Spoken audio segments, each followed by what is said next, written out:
Il centro antiviolenza Gloria in piazza a Favara in favore delle donne afghane. La Presidente.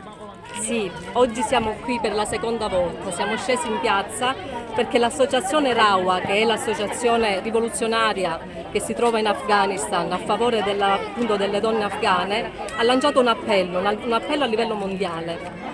Noi siamo affiliati a Rawa e a CISDA, che è la sede che loro hanno in Italia. Ha lanciato questo appello perché tutti dobbiamo scendere in piazza appunto per ricordare, per sensibilizzare e per dare voce alle nostre sorelle afghane. Noi oggi ci siamo 365 giorni all'anno per sensibilizzare e aiutare le donne afghane, ma in generale contro la violenza sulle donne.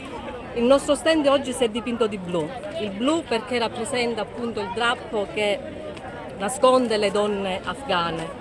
E quello che appunto i talebani stanno facendo in questo periodo è veramente assurdo. Abbiamo il piacere oggi della presenza degli alunni della quarta A e della quinta A dell'Istituto Comprensivo Brancati, Plesso Manzoni. E i bambini hanno preparato dei cartelloni a tema, ovviamente hanno fatto un percorso grazie alle maestre per appunto sensibilizzare anche loro sul tema della violenza e sul problema dell'Afghanistan. Alcuni alunni dell'Istituto Comprensivo Brancati in piazza in sostegno dell'iniziativa del centro antiviolenza, ma soprattutto in sostegno delle donne afghane. Come i bambini hanno affrontato questo argomento? Intanto sì, l'Istituto Comprensivo Brancati, il Plesso Manzoni, sensibile ad alcune tematiche che è da sempre impegnate in percorsi educativi oltre che didattici, hanno sensibile proprio a questa tematica che affligge tantissimo oggi le donne di tutto il mondo, hanno voluto sostenere l'iniziativa del Centro Violenza Gloria. È stato un percorso molto forte, diciamo. L'abbiamo affrontato attraverso la lettura di alcune storie di donne che hanno subito violenza e in particolar modo con la visione di un film a cartoni animati che è la storia di Parvania.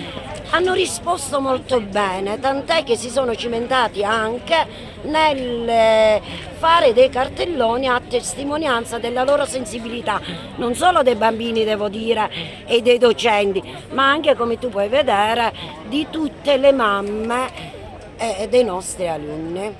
In piazza Cavour a Favara anche il collettivo Amarena di Mussomeli.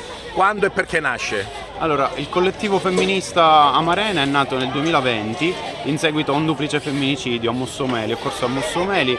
Niente, noi nasciamo per cercare di mettere assieme delle ragazze e dei ragazzi che hanno voglia di confrontarsi sulle tematiche femministe e soprattutto della violenza contro le donne. Noi cerchiamo di fare sensibilizzazione nel nostro territorio anche per quello che è successo e per questo siamo qui a testimoniare la nostra solidarietà con il centro antiviolenza Gloria.